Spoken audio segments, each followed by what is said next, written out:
maju ke sini.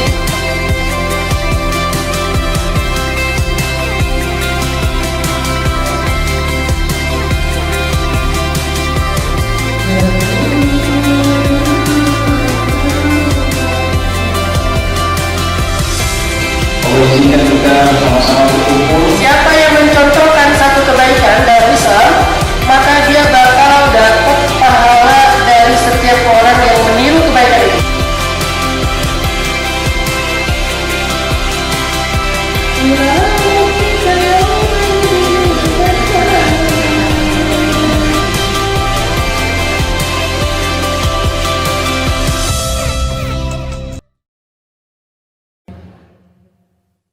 Assalamualaikum warahmatullahi wabarakatuh.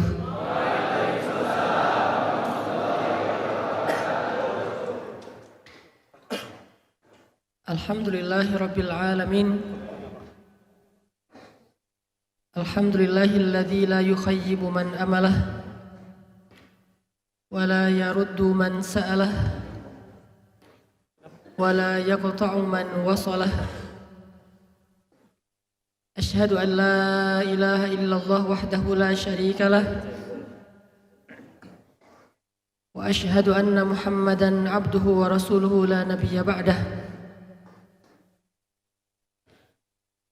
نحمد الله تعالى وهو المحمود وهو للحمد أهل ونشكره وهو المشكور وهو للشكر أهل اللهم صل وسلم وبارك على سيدنا وحبيبنا وعظيمنا ونبينا محمد وعلى آله وصحبه ومن تبعه إلى يوم القيامة رب اشرح لي صدري ويسر لي أمري واحلل عقدة من لساني يفقه قولي. قال الله تعالى في القرآن الكريم أعوذ بالله من الشيطان الرجيم بسم الله الرحمن الرحيم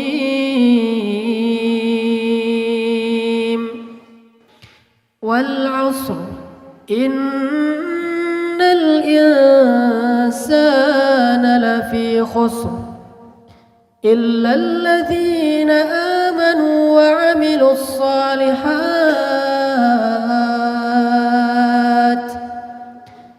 إلا الذين آمنوا وعملوا الصالحات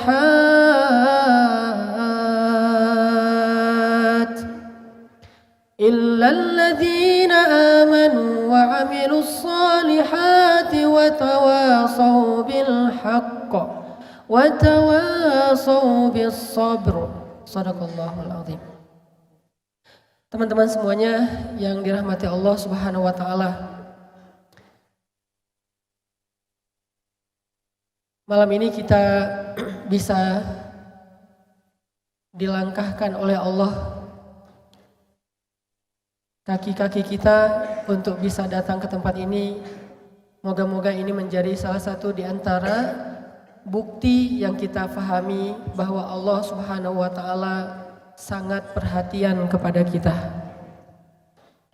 Allah lah yang menggerakkan hati-hati kita dari berbagai macam tempat, menempuh berbagai macam jarak, yang dekat bahkan yang jauh, yang leluasa waktunya maupun yang dalam keadaan sibuk, lalu dengan hati-hati yang Allah satukan itu kita menjadi mudah untuk bisa bertemu dan berkumpul di tempat ini. Kalau sekian ribu anak muda Allah gerakkan hatinya sekaligus untuk datang ke satu tempat itu mudah, maka apalagi cuman menggerakkan satu hati untuk mengetuk pintu rumah kita dan melamar. Maksudnya ya itu. Jadi kalau ngegerakin hati sekian ribu aja gampang gitu kan, apalagi cuman ngegerakin satu hati buat nge-follow, buat nge-subscribe, Udah belum? Biar ngejar ini nih, Sungkar Family. Masya Allah. Alhamdulillah kita bersyukur kepada Allah dan Allah itu layak kita syukuri. Dan syukur kita kepada Allah Subhanahu wa ta'ala adalah syarat bahagia seperti kata Ustadz Umar Mita ketika sholat Jumat tadi. Kemudian yang kedua kita menghaturkan jazakumullahu khairal jaza. Terima kasih yang sebesar-besarnya buat anak-anak muda super duper kece yang ada di masjid ini semuanya, baik yang sudah punya pasangan terutama yang masih menunggu pasangan dalam penantian. Penuh sabar dan istiqomah menjomblo. Salah satu istiqomah yang kurang disukai itu adalah istiqomah sendiri. Apa yang ditunggu? Oke. Saya nggak akan bahas bab itu terlalu lama. Nanti ada Nata Reza, Okin di sini banyak yang model-model Jovisa sukses. Alhamdulillah. Mudah-mudahan Allah berikan mereka keberkahan dalam keluarganya. Terima kasih buat orang tua kita, para pengurus masjid, dan juga teman-teman yang tergabung di dalam musyawarah. Yang alhamdulillah selama ini sudah penuh semangat menginisiatifin banyak aktiviti dakwah di seluruh Indonesia. Mudah-mudahan ini menjadi syiar. Karena dakwah itu tidak akan berhasil kalau kita takut riya. Karena dakwah itu sesuatu yang ditampakkan. Sedangkan orang kadang-kadang gara-gara takut riya, dia menyembunyikan satu kebaikan sehingga tidak ada yang tahu. Padahal kalau mau dibandingkan, dua-duanya ikhlas nih. Cuman ikhlas itu ada dua cabang. Ada yang ikhlas dengan cara sir, ada yang ikhlas dengan cara jahar. Ada yang ikhlas dengan cara menyembunyikan atau menutup-nutupi satu kebaikan sehingga tidak ada yang tahu. Lalu berlakulah hadis. Salah satu di antara 7 golongan yang dapat naungan surga di padang mahsyar, yaitu orang yang menginfakkan hartanya secara diam-diam sampai seolah-olah kalau bahasa Nabi tangan kiri nggak tahu apa yang diberikan tangan kanan. Ini ikhlas yang mengambil bagian dengan cara sir, beramal dalam diam. Tetapi nanti ada juga ikhlas tapi dia dengan ekspresif, dengan cara yang ditampakkan, ditunjukkan kepada orang banyak. Kalau di kita mungkin bisa dalam bentuk kayak off air kayak gini, bisa juga dalam bentuk online ataupun on air ataupun dalam bentuk sosial media. Dan yang kedua ini disebut dengan syiar. Atau hadisnya man sanna fil islami sunnatan hasanah, siapa yang di dalam agama Islam ini mencontohkan, karena sanna atau sunnah itu artinya mencontohkan. Siapa yang mencontohkan satu kebaikan dalam Islam, maka dia bakal dapat pahala dari setiap orang yang meniru kebaikan itu. Pertanyaannya adalah, gimana caranya kita mencontohkan satu kebaikan kalau kita nggak pernah posting? Gimana caranya ngecontohin kebaikan kalau nggak story? Gimana caranya kita nyontohin kebaikan kalau nggak live streaming? Ini bahasa-bahasa sosmednya. Gimana cara nyontohin kebaikan kalau kita enggak tampil di depan orang agar kebaikan ini kemudian ditiru oleh orang lain? Itu tidak bisa terjadi. Dan disitulah ada muatan dakwahnya. Sehingga kita enggak bisa buru-buru menjudge ketika orang posting satu amal solih, lagi taklim, lagi sholat. Misalnya tadi kita lagi sholat itu ada kameramen yang ngerekam. Kan suka ada yang nanya tuh di komen, itu kameramen gak ikut sholat gitu kan? Saya jarang jawab sih, sekarang saya jawab nih. Mudah-mudahan silakan diviralkan. Kalau ini saya ridho, kalau yang bab lain kurang. Oke ya, terus gimana tuh dengan kameramen kok nggak sholat? Nah ada dua kemungkinan, dan dua kemungkinan ini adalah bagian kita berhusnuzon. Satu, kamera stillnya on terus dan dia ikut sholat. Dia taruh kamera still di depan, udah gitu udah di-onin dan dia sholat. Cuman mungkin gak takbiratul ihram bareng karena dia kayak nyeting-nyeting dulu gitu kan. Atau kemungkinan kedua, dia akan bikin jamaah sendiri nanti setelah beres jamaah utama dengan sesama panitia. Dan itulah yang biasa kita lakukan.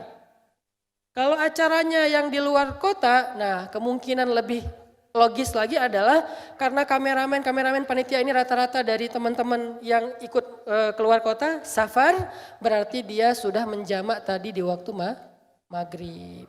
Dan itu sesuatu yang dibolehkan. Sehingga kita nggak bisa menjudge bahwa lebih memilih pencitraan daripada ibadah, belum tentu. Pencitraan ini itu bukan pencitraan yang tujuannya pengen seru-seruan doang. Tapi ada syiar di situ. Sehingga ketika sholat berjamaah yang dipenuhi anak muda dengan pakaiannya yang beda-beda, ada yang pakaiannya aktivis banget, ada yang pakaiannya anak main banget, ada yang pakaiannya anak nongkrong, ada yang pakaiannya bingung. Jadi kayak, ini gue pakai apa sih gitu. Yang ceweknya juga gitu, ceweknya ada yang pakai mukena gitu kan, ada yang nggak pakai mukena, karena kan mukena tradisi dan itu keren sih. Cuman ada juga yang dia kayak, gua mah mau freestyle gitu. Jadi dia kayak nggak pakai mukena gitu, terus dia pakaiannya yang biasa aja gitu. Selama longgar dan menutupi aurat. Kan jilbab juga banyak model kan, ada jilbab tornado, twister hijab. Ke atas gitu, ada jilbab galau, tarik dikit di sini, nggak di tengah. Ini udah lurus belum sih? Ada jilbab yang apa? Kalau kata Ustadz Abdul Somad itu jilbab sakaratul maut. Diikut di sini, ya bebas lah. Saya kan orangnya punya hashtag no judgment, respect to other kan. Jadi nggak mau ngejudge. Semua ini tergantung menutup aurat dengan baik atau tidak. Intinya adalah itu syiar. Sehingga kayak misalnya saya sekarang kan di Pemuda Hijrah itu kita punya sebuah konsep dakwah. Sejak saya pulang dari Kairo dulu, di Kairo itu salah satu wawasan yang saya tertarik itu adalah tentang harokah, tentang movement. Jadi kalau saya belajar sirah, itu angle sirah yang kita lihat itu angle programming. Jadi kayak social engineering gitu, kayak apa? Irsyadul mujtama kalau bahasa Arab, bahasa Inggrisnya social engineering, jadi kayak memprogram sosial, namanya harokah atau movement. Ketika pulang dari Kairo, saya mencoba untuk nerapin sedikit ilmu wawasan tentang pergerakan saya dengan membentuk sebuah gerakan namanya Pemuda Hijrah. Pemuda Hijrah ini dia punya peran dakwah berbeda. Kalau yang selama ini terjadi itu orang membuat komunitas dakwah atau gerakan dakwah itu membuat sebuah lembaga atau sebuah yayasan. Saya melihat bahwa kalau saya bikin yayasan atau lembaga yang sifatnya lembaga pendidikan kayak pesantren, saya nggak akan sanggup mempesantrenkan orang Indonesia yang jumlahnya 200-an juta. Benar nggak sih? Benar ya? Saya agak kurang bab itu. Tapi tetap nasionalis dong, apa tadi teh? Jadi saya nggak sanggup kalau misalnya kayak sebutlah anak muda Indonesia itu jumlahnya sebutlah kayak sekitar 60% ya dari total penduduk Indonesia sekitar 100 jutaan. Ada nggak nih pesantren yang menampung santri 100 juta? Nggak ada kan? Terus gimana dengan pesantren-pesantren yang udah ada? Itu tuh keren banget. Saya selalu berusaha untuk respect sama orang lain. Kalau menurut saya nih, pesantren-pesantren yang udah ada di Indonesia itu adalah lembaga kaderisasi calon ulama masa depan. Tapi nggak semua orang sanggup nyantri. Segede-gedenya pesantren, mungkin santrinya sekitar 10.000, 15.000 kayak di perjalanan sepanjang Jawa Tengah, Jawa Timur, Jawa Barat kan banyak tuh pesantren atau Banten juga kayak gitu. Pesantren dengan kapasitas yang besar, kadang-kadang satu kampung itu pesantren semua, tapi maksimalnya paling 20-30 ribu. Ini kalau bikin lembaga pendidikan pesantren. Sehingga Pemuda Hijrah sejak awal kita datang membuat sebuah gerakan dakwah anak muda, kita sadar kita nggak sanggup bikin pesantren. Lagian saya bukan seorang kiai yang punya kapasitas bikin pesantren. Jadi kayak Gus Hanan gitu kan nggak diakui kan. Nah terus gimana dong gitu. Karena saya, kalau keluarga besar saya itu NU sebetulnya. Keluarga besar saya, keluarga istri saya tuh dua-duanya NU. NU lah pokoknya. Salah ngomong. gitulah pokoknya. Jadi NU kita banyak keluarga kiai dari pondok-pondok termasuk Jawa Tengah. Kebenaran saya Jawa Tengah dan Jawa Timur. Jangan tanya, terus Jawa Barat kapan Ustaz? Enggak, Jawa Tengah dan Jawa Timur. Nah dua-duanya keluarga pesantren alhamdulillah. Saya sadar dan saya tahu banget lah dunia pesantren. Ditambah lagi emang dari kecil saya dididik di pondok pesantren tahfiz Al-Quran. Cuman waktu itu mungkin masih bandel kali ya. Tapi di pondok lah, ngerasain kehidupan pondok, ngantri makan nasi pakai piring terbang gitu kan. Habis makan langsung terbang gitu. Terus jailin temen dan segala macam lah. Apalagi beberapa kali pernah namanya kita di Aceh itu kan untuk ngedapatin daun-daunan itu kan gampang kan. Jadi ada teman makan Indomie dikasih daun-daun yang rahasia itu. Wah dimanyakin, habis makan teler. Usil-usilan anak pondok lah. Terus fatwanya, apa hukumnya? Halal. Kalau kita tahan. Kalau nggak tahan jadi haram. Allahu alam, ini mah terserah deh. Yang jelas intinya saya tahu nggak akan sanggup mempesantrenkan anak muda se-Indonesia. Sehingga kita mengambil peran dakwah pemuda hijrah itu bukan membuat pesantren. Tetapi menebar pesan lewat tren. Namanya bukan bikin pesantren tapi nebar pesan lewat tren. Makanya kita namain pesan _tren pakai D. Salah satu tren yang kita coba kolaborasi sama teman-teman untuk kita jadikan sebagai materi dakwah anak muda se-Indonesia adalah hijrah. Hijrah memang udah ada ceritanya jauh sebelum ada kita. Kayak ada cerita Bang Gito Rolis, kemudian ada cerita teman-teman hijrah yang lama-lama gitu kan. Tapi dia belum jadi semacam tren anak muda yang kayak masif banget gitu se-Indonesia pengen hijrah, bikin komunitas-komunitas dengan nama hijrah, bikin beberapa kegiatan-kegiatan event dengan nama hijrah, itu belum jadi tren. Sehingga kita pengen hijrah ini jangan cuman jadi cerita personal, tapi ini jadi sebuah tren se-Indonesia. Kita coba kumpulin tools membuat tren, baik itu di sosial media atau dengan cara-cara yang lain. Alhamdulillah hijrah menjadi tren. Kemudian kita coba di dalam perjalanan hijrah sebagai tren, kita masukin konten-konten tambahan. Di antaranya bisa nggak ya anak muda ini kayak seneng gitu untuk baca Quran. Kemudian ada muncul imam-imam muda, kita panggungin yang namanya Muzammil. Karena Muzammil kader pertama awalun di pemuda hijrah, manggungin Muzammil. Diangkat sisi ITB-nya sama mainnya. Suruh pakai baju flanel kotak-kotak sama celana jeans, pakai waktu itu masih pakai kupluk juga, perform. Alhamdulillah jadi berkembang, jadi tren, akhirnya muncullah The Bros itu ya. Dengan teman-teman yang kori-kori muda, kemudian para imam muda. Kalau dia nggak bisa ngimamin di masjid, minimal ngimamin pasangannya di rumah. Karena beda banget rasanya. Sholat tahajud kok sendiri ya. Terus yang aminin siapa? Ghairil maghdubi alaihim waladdallin. Amin. Kan beda. Waladdallin gak ada yang aminin. Waladdallin. Kalau ada yang aminin, lari. Tengah malam siapa gitu kan? Minimal jadi imam buat keluarganya. Kalau sholat tahajud berdua, yang jangan jauh-jauh dong. Kenapa kan cewek itu kan softnya paling bagus paling belakang kan. Tapi kan kita cuma berdua gak ada cowok yang lain. Oh iya terus gimana? Deketin dikit. Kenapa emang? Soalnya kalau jauh hafalan aku suka lupa. Udah deket. Udah deket tetap lupa. Emang gak hafal. Kalau udah lupa ujung-ujungnya Qul huwallahu ahad. Tadinya udah pede banget mau baca ayat ayat yang jarang dihafal orang gitu kan. Wah nih kayak gua nih, kayaknya nih bagus nih ayatnya. Bacalah di tengah-tengah surat apa gitu. Sebutlah misalnya kayak di tengah-tengah surat Maryam. Wadhkur fil kitabi Maryam idza tabadat. Aduh perasaan tadi kayak lancar gitu ya. Pengalaman orang hafal Quran ini katanya nih, karena saya belum hafiz, kata orang-orang teman-teman penghafal Quran, kalau pengen nguji hafalan kita bagus apa enggak, lihat di dalam sholat. Tapi jangan langsung ujuk-ujuk pengen jadi imam ya.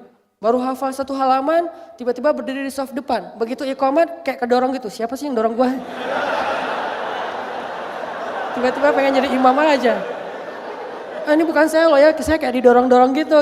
Nah, jangan, tes sendiri aja. Karena kenapa? Kayak kalau di luar sholat, kita baca hafalan kita tuh, itu ada sugesti kalau kita masih bisa salah buka Quran. Kalau di dalam sholat kan nggak mungkin kan, masa nyari-nyari Quran atau buka handphone cari aplikasi, aduh nih error lagi handphonenya, susah kan. Nah akhirnya kalau dia di dalam sholatnya udah lancar, biasanya hafalannya udah lancar. Wadhkur fil kitabi Maryam idza tabadat. Tabadat apa ya? Udah 3 kali ngulang nggak beres-beres. Qul huwallahu ahad. Balik lagi ke Al-Ikhlas. Karena yang lain dia nggak ikhlas, ria gitu. Cuman itu doang yang ikhlas gitu. Siapa juga yang mau ria Al-Ikhlas? Gua baru hafal nih surat apa? Al-Ikhlas. Enggak, itu mah biasa aja. Semua orang juga hafal. Walaupun keagungannya pasti bukan biasa aja, luar biasa. Intinya saya kayak kepikiran gimana ya caranya biar anak muda se-Indonesia itu juga ngerasain yang namanya konten-konten pesantren. Tapi dengan tampilan yang mungkin lebih santai, lebih light, lebih ke anak muda lah. Lebih gampang untuk dicerna sehingga kita bikin dakwah dengan konsep pesan underscore tren, menebarkan pesan lewat tren. Dan itu alhamdulillah dibantu sama teman-teman dari musyawarah luar biasa. Dan ke depan nanti akan ada kejutan-kejutan lain, surprise yang lain, susuripis ya. Banyak surprise lain dari program dakwahnya anak muda insya Allah. Jadi itu namanya syiar. Nah untuk bisa jadi pesantren, kita untuk menebarkan pesan lewat tren itu nggak bisa dengan diam-diam tuh nggak bisa. Sholat Qiyamul Lail Asyarah min awakhir Ramadan di Masjid Al-Latif Pemuda Hijrah, Markas Pemuda Hijrah. Nggak pakai kamera, nggak akan jadi tren. Akhirnya kita sediain kamera, kita setting se-crowd mungkin, sekolosal mungkin, supaya ini lebih dahsyat daripada berharapnya sih suatu saat bisa ngalahin yang namanya Tomorrowland. Minimal DWP lah. Kalau nggak bisa Tomorrowland. Maksudnya crowdnya. Maksudnya yang datang tuh yang dulunya nonton konser Coldplay ke Australia, ke Singapura. Sekarang dia kayak wah nih sama serunya nih. Cuman beda rasanya kalau yang dulu tuh lebih ke fun, entertain. Kalau sekarang lebih kerasa ke hatinya. Ini nih yang kenapa kita bikin. Saya kadang-kadang nyebutnya dengan bahasa konser itu lebih ke tajdidul mustalahat, pembaharuan istilah. Artinya crowd event. Dan event yang paling dahsyat dan yang paling kolosal adalah sholat berjamaah. Itu event paling kolosal.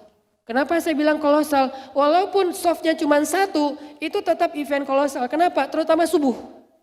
Inna Qur'anal fajri kana masyhuda kata Allah. Sesungguhnya bacaan imam di waktu fajar yaitu subuh masyhuda disaksikan, ditonton, di-view oleh siapa? Allah dan para malaikat. Jadi itu kayak live streaming gitu. Terus viewernya siapa? Viewernya Allah dan malaikat. Emang ada ayatnya Ustaz? Tadi itu ayatnya. Inna Qur'anal fajri sesungguhnya performance imam. Kok terjemahannya jadi gitu sih Ustaz? Ini terjemah namanya masal. Arti masal perumpamaan. Saya dulu di Mesir kan belajar tafsir. Salah satu kaidah bahasa Al-Quran adalah analogi. Masal. Masaluhum kamathalil ladzi istawqada nara. Alam tara kaifa daraballahu mathalan kalimatan thayyibah kasyajaratin thayyibah. Masal, perumpamaan. Dan Allah kadang-kadang ngambil bahasa perumpamaan itu yang sesuai dengan konteks ayat ketika dia turun. Orang Arab paling common itu kalau dipakai perumpamaan korma, apalagi onta, apalagi gunung Uhud, padang pasir gitu kan. Indonesia dengan konteks anak muda sekarang yang katanya diistilahkan dengan milenial, maka bahasa perumpamaan yang paling gampang difahami oleh kita itu adalah bahasa sosial media. Itu namanya masal, itu bukan ngada-ngada dan insya Allah nggak bid'ah lah. Karena pakai ilmu, ada kaidahnya, ada rumusnya. Dan itu disebut dengan lisan kaum, bahasa segmen. Kata Allah, inna Qur'anal fajri, sesungguhnya performancenya imam membaca Al-Quran ketika dia ngimamin sholat subuh, kana masyhuda, itu live streaming. Viewernya Allah dan malaikat. Jumlah malaikat lebih daripada 70.000 malaikat. Berarti itu crowd event yang cukup kolosal. Sehingga kalau kita mau ini jadi tren, sehingga sholat subuh, kemudian juga sholat qiyamul lail dijadikan kayak event yang kadang-kadang sekarang malah bikin event tengah malam juga orang datangnya berbondong-bondong kan. Kayak pameran buku yang kemarin itu, cuman kemarin pindah ke Bandung ya. Biasanya kan di Jakarta tuh, itu kan 24 jam kan. Malah banyak yang datangnya tuh jam 12 malam. Udah atau bahkan dia tahajudnya di event itu. Dengan cari-cari buku yang harganya miring dan bukunya tuh kualitas internasional. Dan tengah malam aja masih pakai kuota, masuk yang lain tutup dulu. Terus yang udah di dalam keluar dibuka lagi, saking eventnya tuh kayak apa, kayak keren banget lah gitu. Nah sholat kita pengen lebih dari itu. Sehingga untuk bisa menjadikan sholat sebagai kolosal event, kolosal konser, yang anak muda itu menghadirinya kayak nonton konser, bahkan ini nggak perlu bayar, tapi kalau konser tuh apalagi kayak konser internasional tuh bayarnya bisa ratusan ribu sampai jutaan, itu tuh harus ada tools menjadikannya sebagai tren. Bahasa Islamnya tren, syiar. Ada nggak ayat tren di Al-Quran? Ada. Salah satu ayat tren di Al-Quran adalah وَرَأَيْتَ النَّاسَ يَدْخُلُونَ فِي دِينِ اللَّهِ أَفْوَاجًا. Dan engkau menyaksikan manusia memasuki agama Islam berbondong-bondong. Jadi trending banget. Semua orang berbondong-bondong di sini artinya per komunitas datang, per kelompok datang, per grup WhatsApp datang. Terus juga yang influencer-influencernya datang, kemudian selebgram-selebgramnya datang dengan followersnya yang sekian. Ini namanya afwaja. Kalau dalam bahasa Al-Quran. Kalau dalam konteks kita jadi trending banget. Semua orang nge-follow, semua orang ngikutin activity tersebut. Ini termasuk ayat tentang pentingnya tren yang dalam bahasa formal dari dulu itu adalah syiar. Syiar itu tren. Cuman saya karena dulu belajar pemikiran pergerakan, akhirnya kita menerjemahkan syiar itu menjadi bahasa lebih santai yaitu tren. Majelis nongkrong. Boleh nggak kita bilang majelis itu nongkrong? Gak berani. Ustaz takut ditahzir, ya nggak apa-apa. Saya yang ditahzir biasanya. Kenapa saya bilang majelis itu tongkrongan? Karena terjemahan dari majelis itu emang tongkrong. Majelis artinya tempat orang duduk-duduk. Bahasa kita apa? Tempat nongkrong. Sehingga saya pengen anak muda itu mindsetnya kalau nongkrong selalu di tempat-tempat entertain. Saya nggak menjudge tempat entertain karena saya juga nongkrong di kafe, saya nongkrong di mall, saya nongkrong di tempat main, tempat anak-anak muda ngumpul. Cuman kenapa masjid nggak senyaman itu ya? Kesannya kalau ke masjid itu harus jadi orang suci dulu. Baru kita ke masjid, nah kapan kita suci? Dan semua kita kotor. Sehingga apakah kita nggak layak datang ke masjid karena kita merasa diri kita kotor? Atau jangan-jangan itu adalah wasawisus syaitan. Itu adalah godaan setan untuk menjauhkan kita dari masjid. Sehingga kita pengen masjid itu rasa nongkrong. Arti rasa nongkrong duduknya nyaman, fasilitas anak muda terpenuhi di situ. Yang habis pulsa datang ke masjid. Yang habis kuota datang ke masjid. Ngapain? Ya di masjid disediakan wifi unlimited gratis. Tapi pakai password. Passwordnya 1 halaman. Jangan dipersulit passwordnya. Passwordnya apa? Hafal surat Al-Muluk. Aduh, berarti dapat wifi-nya 3 bulan lagi gitu kan ya. Dia datang ke masjid untuk akses internet yang gratis selama nanti bisa dikawal supaya tidak keluar batas. Dia kayak pengen ngopi, di masjid disediakan kopi. Sekarang alhamdulillah di sini tuh banyak teman-teman yang kayak punya usaha kopi gitu dalam bentuk botol kecil. Dan itu bisa jadi kolaborasi dengan masjid, sediain aja setiap hari misalnya 50 cup atau 50 botol kopi dikasih gratis buat halakoh-halakoh FGD kalau bahasa kita. Buat FGD yang ada di dalam masjid, mau FGD tahsin, mau FGD hadis, mau FGD apa lagi? FGD curhat, boleh lah. Jadi masing-masing ada kelompok-kelompok pojok-pojok gitu. Dan di Masjid Nabawi itu terjadi, cuman dengan model Madinah banget lah ya. Kita kadang-kadang kalau lagi umroh ngeliat, wah pojok sana lagi ngafal Quran kita datang. Terus kita kayak jadi bingung gitu nih ngomong apa sih. Mereka ngomong kirain doa gitu kan. Haji, amin gitu kan. Padahal lagi ngomong bahasa Arab. Ini FGD itu banyak kan di Masjid Nabawi. Nah saya punya mimpi, mulai dicoba kita terapin di Bandung sekarang kolaborasi dengan Wali Kota Bandung. Kita ada satu taman di Kota Bandung itu namanya Taman Pramuka. Kalau teman-teman yang sering ke Bandung tahu, Taman Pramuka itu di tengah kota juga dekat Gedung Sate. Taman Pramuka sekarang diserahin kepada pemuda hijrah, kita yang kelola, baru mulai bangun sekarang. Di dalamnya ada skate parknya, ada ballnya.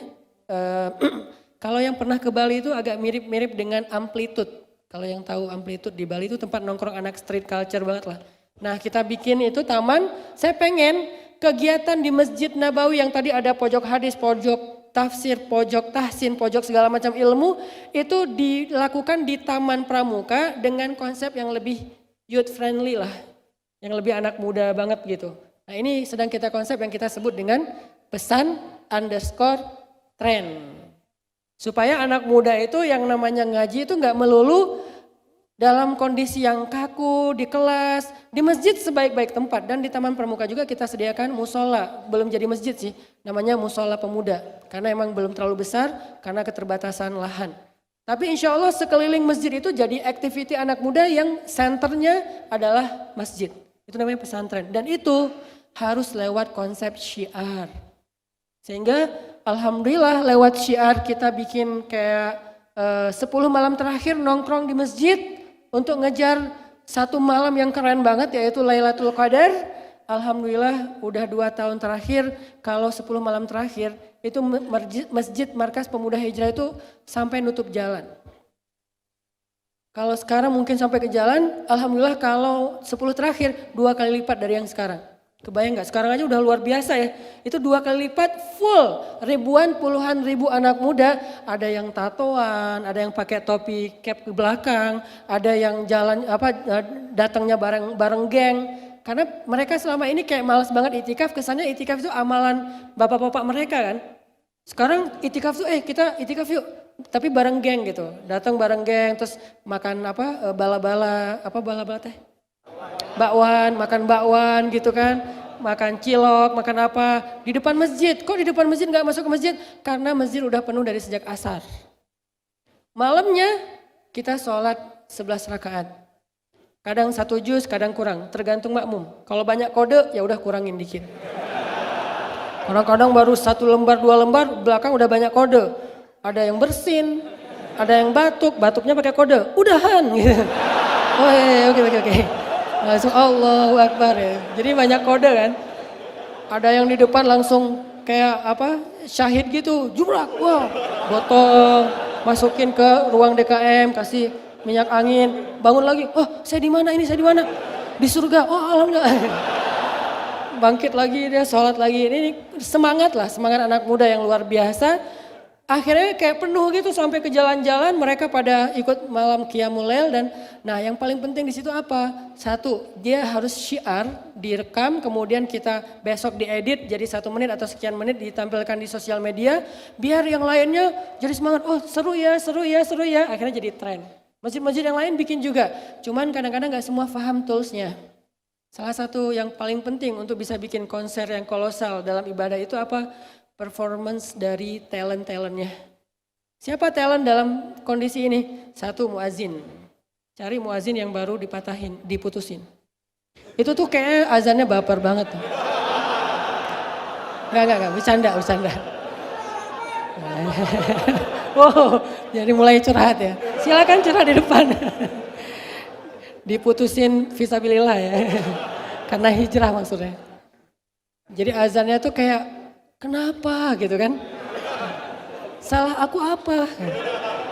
Enggak. Cari muazin yang azannya tuh kayak saya dulu pas Muzammil belum ngehit dan belum ada pemuda hijrah. Muzammil sama gengnya tuh anak-anak ITB, UPI, Unpad dulu ngaji ke rumah. Apa yang kita pelajari? 2, 1 belajar ngaji yang maqamat itu. Yang kedua belajar azan. Saya ajarin Muzammil azannya Al-Aqsa kayak gimana. Jadi azan Al-Aqsa tuh kita kalau belajar seni tilawah itu kita bukan belajar suara kayak digimanain. tapi kita belajar menghayati apa yang kita baca. Karena sebaik-baik bacaan Al-Quran dari hati, bukan dengan suara dan lisan. Saya di Mesir dulu alhamdulillah pernah ikut kayak audisi tilawah Al-Quran di TV gitu. Namanya Mizmar Az-Zahabi, seruling emas. Ada 2 acara, Mizmar Az-Zahabi sama Min Ajmalis Saut, suara-suara indah. Saya ikut tuh, sok pede aja gitu kan, ikut. Alhamdulillah ternyata pesertanya banyak banget, orang Arab, orang-orang Mesir, suaranya kan bagus-bagus tuh. Alhamdulillah mungkin karena jurinya kasihan ngeliat muka saya, dapat 10 besar. 10 besar dikasih acara di TV, alhamdulillah jadi nomor 1. Langsung dikasih 20 episode acara di televisi Mesir. Dan itu artinya emang performance seorang talent, azan dan imam itu penting banget untuk jamaah, bukan mau gaya-gayaan. Saya kalau lagi bikin crowd event di alun-alun satu kota, saya selalu agak bawel soal sound. Terutama monitor buat yang saya pakai sendiri. Kenapa?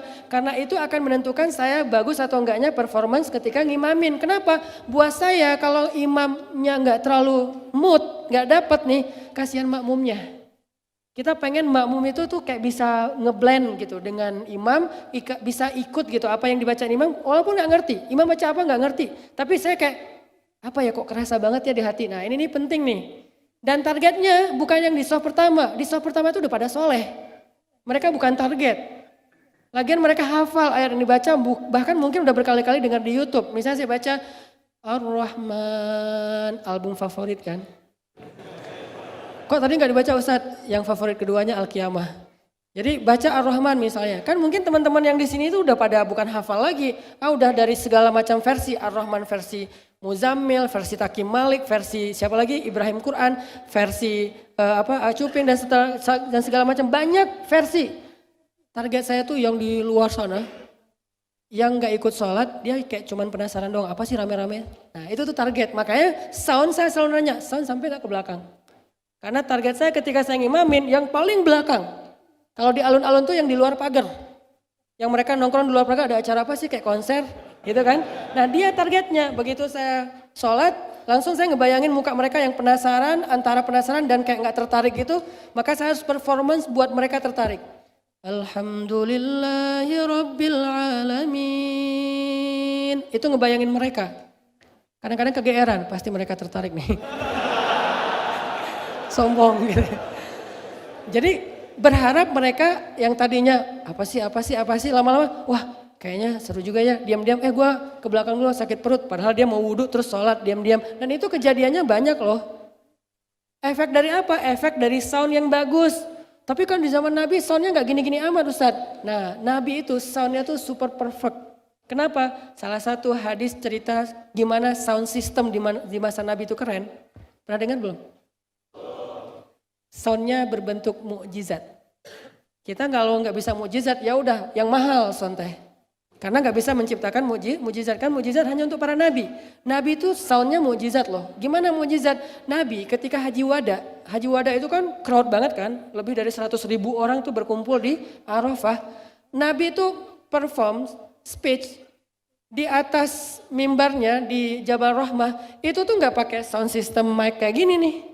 Tapi orang yang paling belakang mendengar suara Nabi sejelas orang yang paling depan. Orang yang paling belakang mendengar suara Nabi sejelas orang yang paling depan. Dan Nabi gak perlu teriak-teriak, dengar gak lo? Apa? Enggak kayak gitu. Dia gak dengar dari paling belakang tuh sampai paling depan tuh sama aja. Gue di sini aja santai, kenapa? Suara Nabi itu kayak kita pakai earphone gitu. Kalau sekarang kan udah ada teknologi, kalau umroh pakai kayak gituan ya. Apa gitu namanya teh? Apa?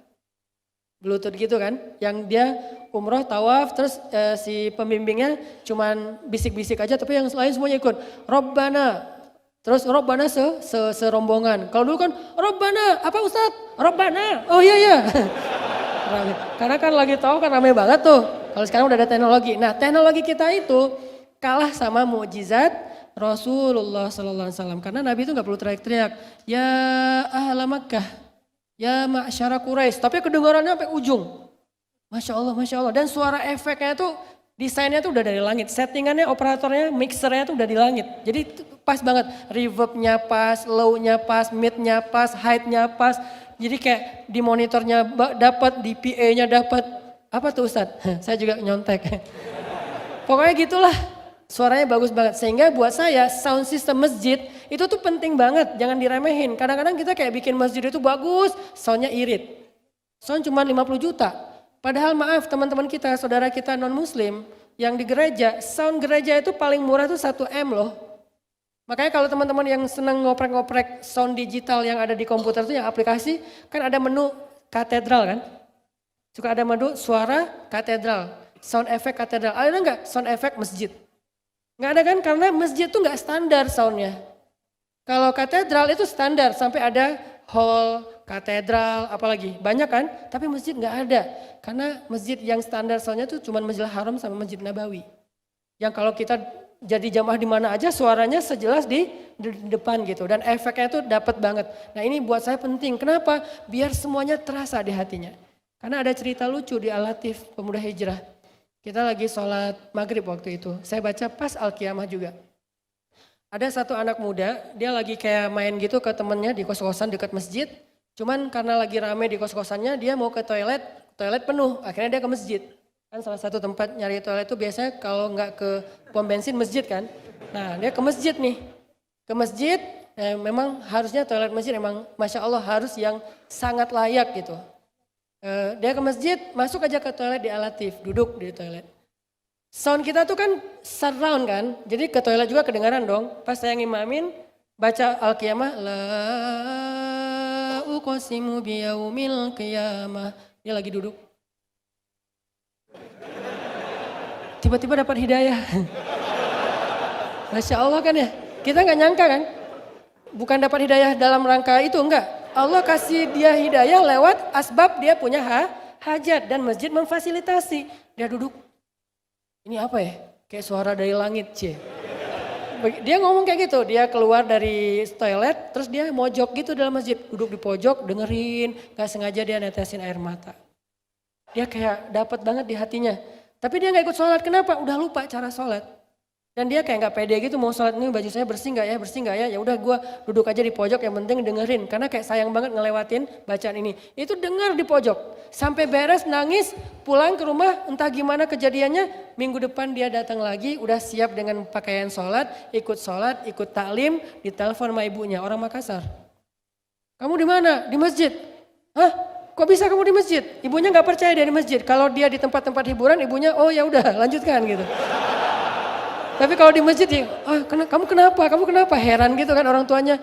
Kamu hati-hati ntar aliran keras segala macam. Enggak mak, ini aku dengerin bacaan ustadznya. Akhirnya dia ikut sholat. Nah pas ada yang kita kayak ajak maju ke depan, dia angkat tangan maju, dia cerita. Saya tuh dapat hidayah gara-gara ke toilet. Kenapa? Soundnya masuk. Bukan sengaja sound di toilet diginiin, enggak. Soundnya emang kedengaran sih ke toilet. Dan dia tuh imam baca, dan makanya kalau kita lagi sholat itu jangan berpikir bahwa ini sekedar ritual, ini sekedar kewajiban. Ini tuh dakwah dengan konten sholat. Buat saya performance saya ketika ngimamin itu saya lagi ceramah tapi kontennya ayat-ayat. Kalla idza balagatit taraqi wa qila man raq. Itu kan lagi ngomongin apa? Sakaratul maut. وظن أنه الفراق والتفت الساق بالساق. Itu tuh saya lagi ngebayangin kalau saya lagi kena sakaratul maut sampai bertaut betis kanan dengan betis kiri, menahan rasa sakit dicabut nyawa, lalu melihat keluarga kita, istri kita, anak kita, atau kalau nggak ada mantan, lebih parah lagi tuh, lebih sakit gitu kan. Sakaratul maut datang mantan, aduh lebih berat sakaratnya. Jadi waltafatis saqu bisak, lalu dia nyaksiin keluarga besarnya. Wa dhanna annahul firaq. Saat itu kita mulai sadar inilah firaq, perpisahan. Tapi udah gak bisa ngomong apa-apa. Kita gak rela pun tetap harus berpisah. Saya belum siap ninggalin anak-anak, saya banyak dosa sama anak-anak saya, belum ngedidik mereka dengan baik, udah harus pergi. Saya belum siap ninggalin pasangan saya cinta banget sama dia, saya gak bisa sendiri, harus pergi. Gimana nasib mereka, saya gak ninggalin apa-apa buat mereka, harus pergi. Saya belum janjian sama istri saya kalau salah satunya meninggal dia gak boleh nikah lagi, pergi. Ini namanya wa dhanna annahul firaq.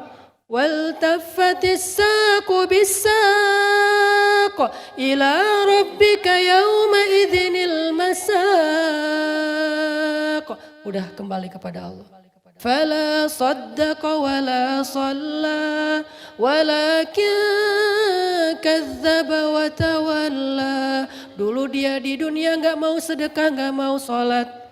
Dia selalu mendustakan nasihat-nasihat. Sekarang dia baru sadar tapi sudah terlambat, gitu kan? Jadi puitis gini Itu ketika saya baca itu, saya tuh bukan lagi bersenandung, tapi lagi mencoba mewakilkan teks dalam bahasa Irak Maqamat. Itu filosofi dari Maqamat yang dulu saya sempat share ke Muzamil and the Gangs. Artinya emang kalian tuh kalau mau jadi imam yang benar, jangan ngandelin suara doang. Karena suara itu relatif lah. Tapi andalkan perasaan di dalam hati dengan pemahaman. Nah ini akhirnya orang yang sholat jadinya kayak wah seru juga ya. Kalau bahasa teman-teman yang baru hijrah tuh, wah acaranya sadis banget loh. Sadis katanya. Ada yang bilang, wah gila loh acaranya, sholat gila cenah.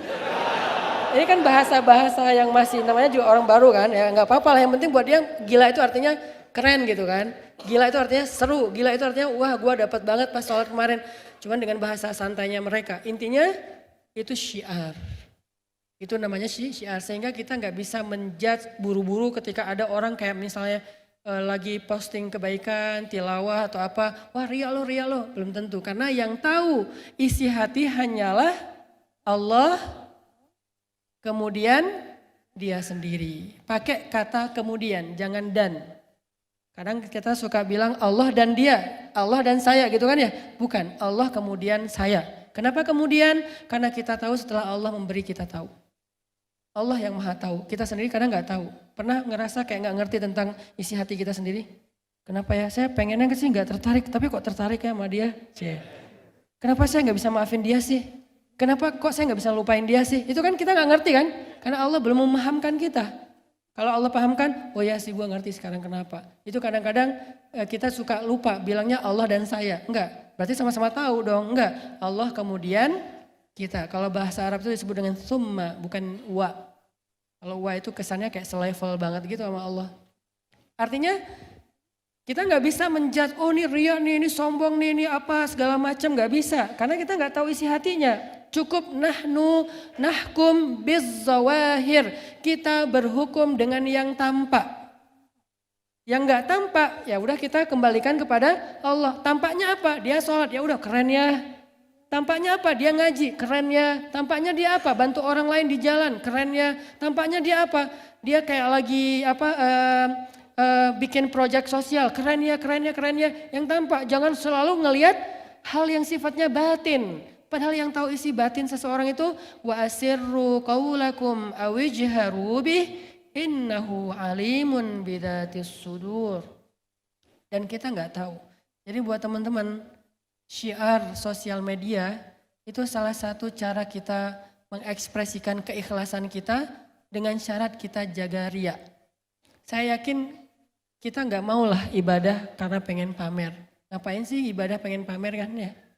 Tapi kadang-kadang kita terjebak ria itu bukan karena pamer. Kita tuh terjebak ria biasanya karena nggak mau diremehin orang. Kalau sengaja pamer, insya Allah itu bukan level kita lah. Itu mah level anak kecil banget. Karena anak kecil kalau sholat pengen diketahuin orang kan, terutama emaknya gitu. Saya waktu kecil kan di Aceh itu rumah saya depan rumah laut, belakang rumah gunung. Jadi kita pernah ngerasain banget yang namanya kehidupan si bolang. Wah pulang sekolah jam 1 siang karena sekolah negeri. Langsung buka baju, cuman pakai celana merah itu. Bajunya pakai baju singlet kayak ala-ala Laskar Pelangi gitu kan. Udah langsung main di laut, berenang. Bareng adik saya, bareng geng saya gitu. Main berenang di laut, metik kelapa wakaf namanya. Ada kebun kelapa pinggir pantai, itu wakaf. Siapa aja boleh ngambil. Akhirnya kita petik, kupasnya pakai gigi. Woi, bolang banget gitu kan. Makanya gigi berantakan. Nah habis itu makan ke laut. Adik tenggelam pernah masuk palung gitu. Kan laut Aceh itu samudra. Dan salah satu spot surfing. Cuman dulu saya gak tahu surfing makanya saya nyesel banget. Kalau tahu dari dulu udah jadi pro surfer sekarang. Deus ye. Cuman tahunya surfing justru kemarin di Jawa Barat ke Batu Karas. Jadi udah telat gitu. Padahal Aceh itu ombaknya 3 meter, 4 meter dan itu ombak ngeri banget lah, lebih ngeri daripada pantai-pantai yang mungkin di tengah kayak Sulawesi yang tenang buat snorkeling. Tenggelam, wah kita tolong rame-rame rescue, udah ditarik kedua, udah penuh airnya, kita gituin keluar. Begitu dia sadar, saya di mana? Alhamdulillah kamu selamat. Awas, jangan bilang-bilang ke mama. Langsung di teror gitu. Oh iya bang. Pulang malam dia menjadi makan, masih trauma gitu kan, habis tenggelam. Besok dipanggil sama emak saya, abang, saya manggilnya abang. Abang, adek sini. Kita kayak Ipin Upin. Karena usia kita beda setahun doang, jadi kayak deket banget gitu. Setiap hari berantem. Abang, adek sini. Apa kemarin kejadian di laut itu? Bahasa Sumatera gitu kan. Enggak ada mak. Jangan bohong kamu. Emang kenapa? Saya langsung ngelirik adik saya. Dia bilang, saya nggak ngomong ke mak. Ternyata yang ngomong itu tetangga. Oh, ya udah pokoknya nggak boleh berenang seminggu. Ya mak. Akhirnya kita ke gunung. Kalau di gunung permainan yang paling kita suka lagi hujan tuh lempar-lemparan kodok. Hujan deras, cari kodok, lemparin, langsung kena badan, wis kodok. Nakalnya si Bolang lah ya, lempar-lemparan kodok, udah mendekati, udah lewat asar, lupa dengan sholat asar, biasa lah anak-anak ya. Jadi asar itu waktu kita lagi kayak seru-serunya, ibu saya langsung datang bawa balok. Balok itu panjang banget, tapi alhamdulillah gak pernah kena balok. Itu mah cuma ngegertak doang. Bawa balok, abang udah lupa di mana rumah, masih ingat mak, langsung lari. Itu bahasa, maksudnya pulang gitu, tapi bahasanya udah lupa di mana rumah. Enggak masih ingat mak, langsung lari, mandi, sholat. Sholatnya di dapur, biar dilihat sama emak gitu. Tadi sholatnya, begitu rakaat terakhir emak datang, Allah. Itu tuh riaknya anak kecil. Kalau orang dewasa riaknya udah gak kayak gitu lah. Kita tuh gak mau lah pamer buat orang lain. Wah gue sholat loh. Ngapain juga kayak gitu kan. Semua orang juga sholat. Tapi kadang-kadang kita riaknya karena gak mau diremehin orang. Dan itu yang paling bahaya. Karena saya juga sering banget kejebak kayak gitu. Datang kayak di sini nih. Acara tabligh akbar. DKM gak kenal saya karena saya gak pernah muncul di TV. Tapi DKM nggak main sosmed, jadi kita kayak nggak nyambung gitu, gap usia. DKM nggak main sosmed, jadi nggak tahu saya nggak masuk TV, jadi DKM nggak pernah ngeliat saya. Pas bikin undangan, mengundang Ustaz Hanan Ataki, Pak ini kita di depan harus nyediain tenda, soalnya jamaahnya banyak. Siapa sih yang ceramah? Hanan Ataki. Udah tenang aja, masjid juga kalau ada acara-acara besar yang damai apa gitu di TV teh, itu ramai penuh kok masjidnya dan nampung gitu kan. Oh ya udah, begitu datang, alhamdulillah ternyata sampai ke jalan-jalan. DKM-nya bingung, ini siapa lagi nih penceramahnya. Saya datang, duduk di soft pertama. DKM nanya ke saya, Dek, ustadznya udah datang belum? Itu kan mancing banget kan.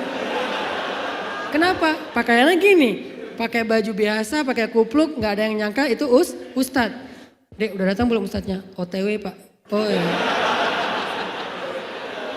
Ngobrol, datang ke panitia, ini kenalin ustadznya, dia langsung gini. Kayak gak percaya gitu, ini ustadz bener gak ya? Ini jangan-jangan ahlu bid'ah. Akhirnya muncul kan, karena diremehin kan jadi kepancing kan. Oh bapak lihat aja bentar lagi. Muncul tuh riak-riak mulai datang tuh. Pas waktunya sholat, di panitia dorong-dorong, Ustadz maju, kita pengen dengar Al-Quran dari bacaan Ustadz. DKM-nya gak ngedorong dan saya gak mau dong, gak didorong DKM kan. Kayak ngerasa aduh ini gak dapat legalitas gitu. Makanya tadi karena didorong-dorong sama imam, Masya Allah, mohon maaf nih kepada Ustadz, harusnya beliau yang imamin tapi karena beliau yang dorong bukan saya loh ya. Dorongnya kenceng lagi tuh, aduh saya gak bisa menghindar sih. Karena DKM-nya ngedorong, saya mah biasa aja, diam-diam aja gitu kan. Tapi dorongan dari belakang tuh kenceng banget. Aduh gimana nih saya gak bisa nolak, ya udah deh. Berdiri aja depan, DKM-nya gini. Wah dalam hati, ya udah nanti Bapak dengar aja. Sholat nih, sholatnya udah gak benar tuh, udah kayak pengen membuktikan gitu. Allahu Akbar. DKM-nya ikut semuanya. Alhamdulillahi Rabbil Alamin. Gimana Pak bacaan saya? Udah tuh, riak tuh. Ustadz kayak gitu? Ya kadang-kadang. Makanya selalu harus tajdidun niyah. Jadi kadang-kadang kita tuh nggak sengaja gitu kan, wasawisus syaitan kan suka datang gitu, karena diremehin. beres sholat tadi bacanya sebaik mungkin yang kita bisa, harusnya niatnya pengen syiar buat anak muda, tapi sekarang malah jadi pengen pengakuan dari satu orang yang ngeremehin kita. Beres sholat langsung balik arah, ngeliat ke arah DKM-nya duluan. Beliau udah gini-gini. Beres masuk ke ruang DKM, Ustadz mohon maaf saya tadi seuzon sama Ustadz. Oh ya nggak apa-apa udah biasa. Nah, kayak gini-gini tuh namanya ria yang terpancing, bukan ria yang sengaja. Tapi sama ria dan menghanguskan pahala. Jadi jangan langsung kita menjudge ada orang yang ketika dia syiar berarti ria, belum tentu. Jangan-jangan kita diam-diam aja, nggak ada yang tahu. Tapi suatu saat kepancing, kita udah habis-habisan ngebantu apa segala macam, ternyata nggak dihargain, baru kita ungkit. Tahu nggak siapa dulu? Tahu nggak gimana ceritanya? Tahu nggak apa yang terjadi? Segala macam mulai 1, 2, 3 gugur. Berguguranlah amal kita yang tadinya kita rahasiakan gara-gara kepancing diremehin orang lain. Bisa juga kayak gitu. Jadi nggak selalu ikhlas itu harus disembunyiin. Makanya dulu ada cerita di zaman Rasulullah SAW itu pernah ada kayak crowdfunding ya. Lagi ada sahabat yang butuh bantuan, terus Nabi nanya, siapa yang pengen berinfak fi sabilillah? Sahabat diem aja, nggak ada yang angkat tangan. Kata Nabi, siapa yang pengen berinfak fi sabilillah membantu saudaranya? Diam. Siapa yang pengen punya amal dan punya kebaikan yang sampai di akhirat? Satu orang sahabat berdiri, saya Rasulullah. Dia datang bawa 1 genggam korma. 1 genggam, ini asbabul wurud dari hadis man sanna sunnatan fil islami sunnatan hasanah. Dia bawa segenggam korma, dia taruh depan Nabi, ya Rasulullah ini adalah infak saya untuk saudara saya yang butuh. Lalu Nabi tersenyum dan mendoakan dia, Allahumma a'ti munfikan khalafa, ya Allah berikan kebaikan untuk orang yang berinfak. Nabi tersenyum kepada dia dan memberikan kabar gembira kepada dia bahwa dia dapat pahala yang banyak, baru yang lain pada ngeh. Pada aware gitu, ternyata ini serius nih. Pada pulang, datang ada yang bawa korma, ada yang bawa gandum, ada yang bawa pakaian layak pakai. Sampai menggunung 2 bantuan donasi di depan Rasulullah. 1 makanan, 1 lagi pakaian. Lalu Nabi SAW setelah semua terkumpul bersabda, man sanna fil islami sunnatan hasanah. Siapa yang di dalam Islam memulai atau mencontohkan 1 kebaikan, maka dia dapat pahala kebaikan dari setiap orang yang menirunya. Artinya apa? Orang yang pertama tadi berinfak hanya segenggam korma, dia pahalanya bukan segenggam korma. Semua yang orang infakin dalam event itu, dia dapat pahala. Kenapa? Itu yang disebut dengan sunnah hasanah atau syiar fil Islam. Itu yang disebut dengan mencontohkan kebaikan. Makanya nanti kita akan ada fundraising buat bangun pesantren. Mungkin bisa ditampilkan pesantrennya seperti apa nih di depan. Udah dari tadi ya? Oh udah. Itu gambaran pesantrennya bakal seperti apa. Nanti kita akan fundraising dan yang pertama-tama saya ini insya Allah jauh dari riya. Saya juga berazam di pesantren ini juga ingin berinfak selain infak tenaga dan pikiran, pengen infak harta semampu saya. Seperti apa nanti jadinya? Oh ya udah.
Ya.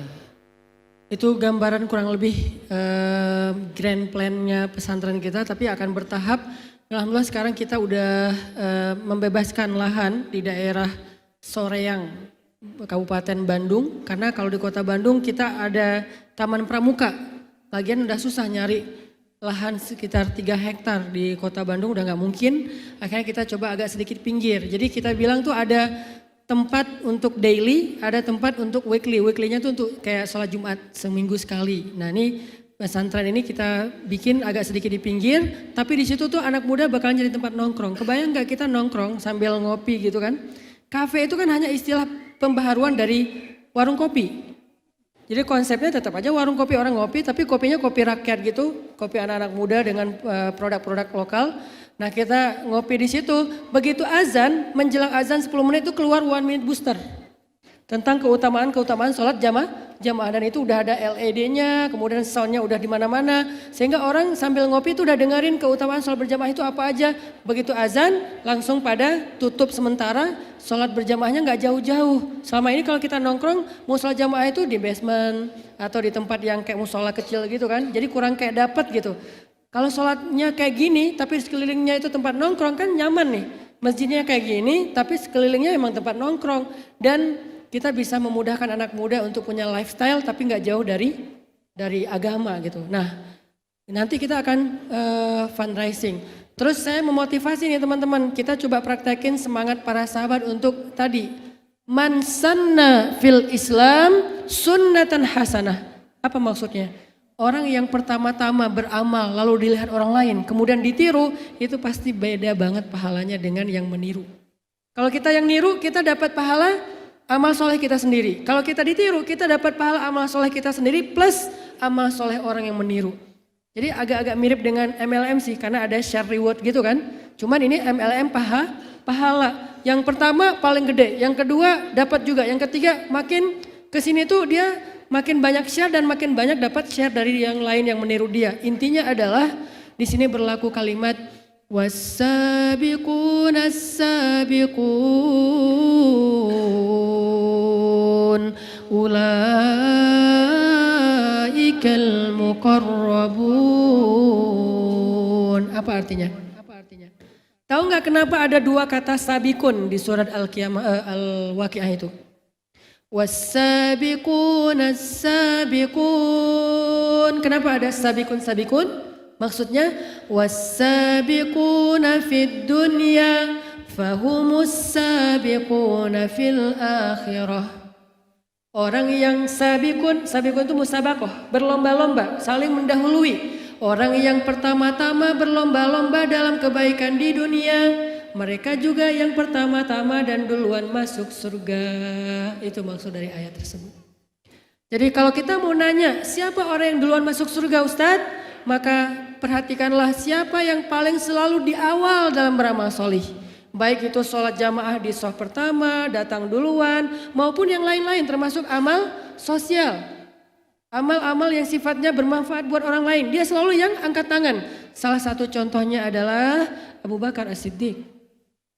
Abu Bakar itu, kenapa sampai Nabi bilang kalau ditimbang amal, bahasa Nabi mah iman. Iman itu dalam bahasa tafsir itu amal soleh. Sebagian artinya. Kalau ditimbang amal Abu Bakar di satu timbangan, lalu ditimbang amal kaum muslimin seluruh dunia sepanjang sejarah satu timbangan, amal atau imannya Abu Bakar lebih berat. Kenapa? Karena 6 kalau nggak salah dari 10 sahabat yang masuk surga dijamin mubasysyaruna bil jannah, itu 6 orang di antara mereka itu masuk Islam lewat Abu Bakar loh. Abu Bakar yang ngajak mereka masuk Islam. Sehingga salah satu contohnya siapa? Abdurrahman bin Auf, Utsman bin Affan. Ini kan masuk Islamnya lewat Abu Bakar nih. Maka setelah Abdurrahman bin Auf masuk Islam, kebayang ya gimana infaknya Abdurrahman bin Auf? Maka pahala infak itu semua juga sama mengalir kepada Abu Bakar As-Siddiq. Gimana Abdurrahman mau nyaingin Abu Bakar? Nggak bisa. Belum lagi Utsman tuh kalau ngasih itu nggak tanggung-tanggung. Sekali dia bersedekah, angkanya kalau kita konversi ke rupiah itu 10 miliar. Sekali ngasih itu 10 miliar dan itu receh buat Utsman. Di belakang masih nggak tahu nggak kayak itu udah malas menghitungnya kayak gitu-gitu. Sampai Abdurrahman bin Auf itu ya nangis gara-gara terlalu kaya. Coba. Kalau kita nangis miskin, dia nangis kaya. Abdurrahman, lu kenapa nangis? Iya nih kaya banget. Kalau kita aduh gimana ya, gak bisa makan, gak punya ini, gak punya pulsa, nangis. Dia mah aduh pulsa gue kebanyakan nih. Unlimited gitu. Atau Abdurrahman bin Auf, dia saking kayanya Abdurrahman bin Auf ketika beliau ngasih hadiah buat istri-istri Nabi setelah Rasulullah wafat. Kenapa dikasih hadiah? Soalnya kan istri Nabi itu ada SOP Nabi kan. SOP Nabi itu apa? Gak boleh istrinya menikah lagi setelah Nabi wafat. Karena istri Nabi kedudukannya sebagai ibunya kaum muslimin. Masa kita mau nikahin ibu sendiri? Gak boleh kan? Nah akhirnya karena Nabi udah wafat gak ada yang nafkahin istri-istri beliau. Abdurrahman berinisiatif ngasih hadiah buat istri-istri Nabi. 9 orang semuanya dikasih satu-satu. Satu orang istri Nabi kalau dikonversi ke rupiah hadiahnya 21 miliar. Satu orang istri Nabi dikasih 21 miliar. Jadi sekitar 200 miliar hadiah. Satu orang. Makanya setelah Nabi wafat, kehidupan Aisyah radhiyallahu anha itu udah lebih kayak terfasilitasi gitu.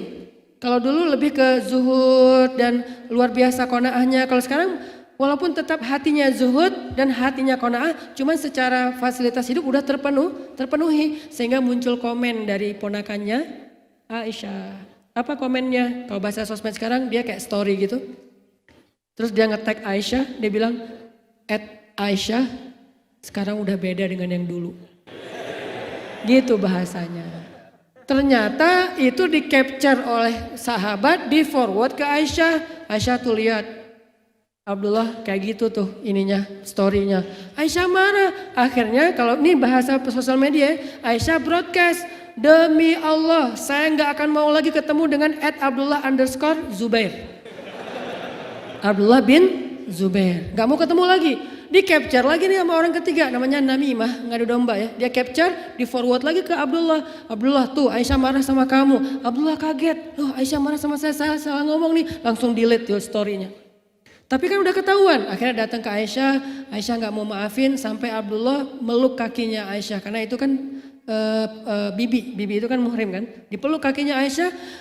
Bibi maafin saya. Enggak, saya enggak bisa maafin kamu. Kamu udah ini banget, nyakitin perasaan saya banget. Pokoknya saya enggak mau ketemu kamu. Kata Abdullah, bibi lupa dengan hadis Nabi. Tidak halal bagi dua orang mukmin memutuskan silaturahim lebih dari 3 hari. Dan ini udah hari keempat bibi. Benarkah itu sabda Rasulullah? Benar bibi. Akhirnya Aisyah mengatakan, nazri. Gimana dengan sumpah saya? Akhirnya Aisyah memerdekakan 10 orang budak demi bisa mencabut sumpahnya. Ini menunjukkan bahwa Abdurrahman tuh kaya banget, ngasih hadiah aja gede-gedean. Nah semua kebaikan Abdurrahman bin Auf, Utsman bin Affan dan yang lain-lainnya yang masuk Islamnya lewat Abu Bakar, pahalanya ngalir kepada Abu Bakar. Belum lagi ketika ada kesempatan beramal soleh, Abu Bakar itu selalu duluan. Satu-satunya orang yang bisa ngalahin Abu Bakar dalam beramal soleh cuman Rasulullah SAW. Kalau perempuan Khadijah radhiyallahu anha. Cuman mereka berdua yang bisa ngalahin Abu Bakar. Makanya Khadijah juga dijuluki dengan nama Khadijah As-Siddiqah. Kalau laki-laki Abu Bakar As-Siddiq. Kalau perempuan Khadijah yang As-Siddiqah. Kalau Aisyah kan dia Humaira gitu kan ya. Nabi kan kalau manggil Aisyah ya Humaira gitu kan. Atau ya Aish gitu kan. Kalau sampai di Sunda ya Eis gitu kan. Itu bahasa Arab yang jadi bahasa Sunda. Apaan sih Ustadz? Ya gitulah. Maksudnya Abu Bakar tuh kalau misalnya Nabi bilang gini. Wahai sahabat-sahabat. Ada satu hadis yang redaksinya kurang lebih terjemahannya gitu. Siapa di antara kalian yang hari ini sudah memberikan makan anak yatim? Abu Bakar angkat tangan. Ana ya Rasulullah. Apakah itu riya? Bukan, itu syiar. Ana ya Rasulullah. Bersama beberapa orang sahabat yang lain. Siapa yang hari ini sudah menyambung silaturahim yang terputus? Abu Bakar angkat tangan. Ana ya Rasulullah. Bersama sahabat yang lain yang gantian. Yang lain tuh gantian. Yang pertama angkat, yang kedua enggak angkat. Tapi Abu Bakar angkat terus. Siapa yang sudah memberikan menyelesaikan hajat saudaranya yang punya masalah? Ana ya Rasulullah, ana ya Rasulullah. Setiap Nabi nanya amal soleh, selalu Abu Bakar angkat tangan, ana ya Rasulullah. Jadi dalam satu hari Abu Bakar itu beramal dengan amal yang orang lain itu dilakukan rame-rame, tapi dia sendiri. Ana ya Rasul, ana ya Rasulullah. Rasulullah senyum sama Abu Bakar. Dan itu absennya dilakukan oleh Nabi 2 kali, malam dan subuh. Siapa yang sudah begini, siapa yang sudah begitu. Ana ya Rasulullah, ana ya Rasulullah. Jadi mereka saling menyemangati. Wah, Abu Bakar udah ngelakuin ini, saya juga. Abu Bakar saingan beratnya Rasulullah SAW. Makanya ketika Rasulullah udah wafat, Abu Bakar datang ke Aisyah, nanya. Aisyah, kata Abu Bakar, kan Abu Bakar itu ayahnya, Rasulullah itu suaminya, jadi bisa ngebandingin gitu kan. Aisyah, coba Aisyah perhatiin amal amal suami kamu Rasulullah mana yang ayah belum lakuin. Kan kamu bisa ngebanding-bandingin. Apa yang dilakukan Nabi yang ayah belum pernah lakuin? Kata Aisyah, ada. Apa? Rasulullah tuh suka ngasih makan seorang nenek di pinggir kota. Mana? Alamatnya di mana? Sherlock. Ini kalau sosmed. Langsung datang ke sana. Langsung Abu Bakar ngasih makan. Nggak mau ketinggalan. Nah kalau kita ngomongnya, itu kan Rasulullah. Itu kan Abu Bakar. Sementara mereka nggak gitu. Fastabiqul khairat. Oh Rasulullah gitu, saya juga pengen gitu. Abu Bakar gitu, Yesus saya juga pengen gitu. Yang paling berat itu buat Umar. Umar itu nggak bisa ngalahin Abu Bakar. Pernah dia udah hampir bisa, udah hampir nyalip. Kayak Rossi sama siapa gitu kan. Hampir nyalip kesalip lagi gitu kan di tikungan terakhir. Nah Abu Bakar tuh pernah hampir dikalahin Umar. Dalam bab apa? Infak. Perang Tabuk. Nabi mengatakan kita akan berangkat untuk ke Tabuk. Kumpulkanlah harta-harta kalian fi sabilillah. Barang siapa yang meminjamkan hartanya di jalan Allah, Allah akan membalikan berlipat ganda. Pulang sahabat, pulang. Datang Umar. Bawa harta yang sangat banyak. Nabi mengatakan, ya Umar, berapa yang kau berikan? Setengah dari harta saya Rasulullah. Setengahnya tuh banyak banget. Ada onta, ada kuda. By the way, onta perang itu harganya mahal loh. Harganya sama kayak Ford Raptor lah, double cabin gitu kan. Berapa Ustadz? 2 miliar sekian. Itu satu onta, namanya rohilatan. Onta perang. Kalau onta sembelih, namanya onta potong, bukan ayam doang yang potong. Onta juga ada. Onta potong yang disembelih pas musim haji itu harganya cuma 40-50 juta. Nah onta yang diberikan sahabat itu rohilah, satu ekornya 2 miliaran. Dan Umar datang bawa beberapa onta, kuda, satu kuda, tahuan sendiri kan. Kuda perang berapa harganya, itu datang. Berapa wahai Umar? Setengah dari harta saya Rasulullah. Beres didoain sama Nabi, dari jauh kedatangan Abu Bakar. Abu Bakar cuman bawa, gak terlalu banyak, gak sebanyak Umar. Bawa gitu. Di atas keledai, bawa bantuan untuk jihad di atas keledai. Umar ngelihat Abu Bakar, wah kali ini saya bisa ngalahin Abu Bakar nih. Itu semangat mereka. Was-sabiquna as-sabiqun wasari'u ila magfiratin min rabbikum fastabiqul khairat, berlomba-lomba dalam kebaikan. Wah, bisa ngalahin Abu Bakar nih. Senang nih Umar nih. Datang Abu Bakar, ya Rasulullah, ini yang bisa saya berikan fi sabilillah. Rasulullah nanya, berapa yang kau berikan wahai Abu Bakar? Kata Abu Bakar, ini sudah seluruh harta yang saya miliki ya Rasulullah. Umar kaget, bener ya nggak bisa ngalahin Abu Bakar. Ternyata bukan soal angkanya, tapi pengorbanannya. Umar berkorban dengan setengah hartanya. Abu Bakar berkorban dengan seluruh hartanya. Nabi nanya, ya Abu Bakar, apa yang engkau tinggalkan untuk keluargamu? Kata Abu Bakar, aku tinggalkan untuk istri dan anak-anakku Allah dan Rasulnya. Makanya Abu Bakar kalau ditimbang amalnya, kalah seluruh umat Islam walaupun digabung menjadi satu amal soleh. Itu Abu Bakar. Belum lagi nanti semangat mereka dalam beramal soleh duluan gitu. Kan pernah tuh namanya perang Khaybar. Perang Khaybar itu perang umat Islam melawan Bani Israel yang paling kolosal gitu kan. Itu lebih dahsyat daripada perang-perang yang lain. Dalam perang Khaybar satu sore Nabi itu SAW bilang ngumpulin sahabat berbaris semuanya. Terus Nabi mengangkat rayah beliau, bendera la ilaha illallah itu. Kemudian Nabi mengatakan apa? Wahai kaum muslimin, besok subuh saya akan berikan bendera ini kepada orang yang mencintai Allah dan Allah mencintainya. Kepada orang yang mencintai Allah dan Allah mencintainya. Akhirnya besok subuh, beres sholat subuh, sahabat langsung berbaris rapi, semuanya baris. Siap untuk berharap dialah yang mendapatkan bendera sehingga itu menjadi pertanda dia mencintai Allah dan Allah mencintainya, dan itu keren banget, derajat yang sangat tinggi. Pas Nabi jalan dari ujung barisan satu persatu gitu, Umar, Ali, Abu Bakar, yang lain-lain tuh berjejer. Yang lucu apa? Umar begitu Nabi udah dekat dengan dia maju selangkah dikit gitu. Jadi dia kayak agak muncul gitu biar ditunjuk sama Nabi. Gini. Nabi jalan lewatin, terus Umar lewat, balik lagi. Ternyata bukan Umar. Nih di sini nih semangatnya apa? Semangat pengen dapat kebaikan. Jadi sampai kayak ada inisiatifnya, ada improvisasinya. Lucu-lucu lah cerita sahabat tuh. Saking semangatnya tuh jadi kayak kocak, apa seru gitu kan. Makanya kalau ngebahas bab sahabat itu jangan hanya angle-nya yang galak-galak gitu kan. Oh kamu enggak, sahabat mah ada yang lucu, ada yang sahabat kasratul mazah. Apa arti kasratul mazah? Ada sahabat yang dia itu komik banget, stand up komedian banget. Kasratul mazah itu artinya banyak bercanda. Ada sahabat yang memang hobinya itu bercanda. Saking seringnya dia bercanda sampai ditahzir. Sama sahabat-sahabat yang dia, kamu kalau tahu apa yang Rasulullah lihat, kamu akan banyak menangis daripada ketawa. Dia sedih. Oh iya ya. Tapi gue kalau garing gini nggak bisa nih, kayak ada yang kurang gitu kan. Akhirnya dia ngomong sepatah kata ketawa lagi orang teh. Susah buat dia tuh nggak bercanda tuh susah. Memang mungkin talentnya dia gift dari Allah tuh bercanda untuk mencairkan suasana. Saking sering ditahzir, disebut dia tuh kayak sia-sia lah, banyak dosa lah segala macam. Dia lapor ke Nabi, Rasulullah saya ditahzir mulu, dibully di sosial media. Terus Nabi manggil sahabat. Kenapa kalian mentahzir dia, memarahi, tahzir itu memarahi, memperingatkan. Kenapa? Dia Rasulullah bercanda terus. Ternyata Nabi suka dengan dia. Sehingga dalam perang Khaybar yang tadi saya cerita, dia itu dibawa dekat dengan Nabi. Dan Nabi mengatakan apa? Ada satu di antara kalian yang aku mencintainya yang datang bersama kita dan dia tidak kembali bersama kita. Dan ternyata orang itu syahid dalam perang Khaybar yang tadi kasratul mazah, yang banyak bercanda. Malah dia syahidnya di perang. Jadi sahabat itu bercanda-bercanda, komik-komik, tapi itu syuhada loh.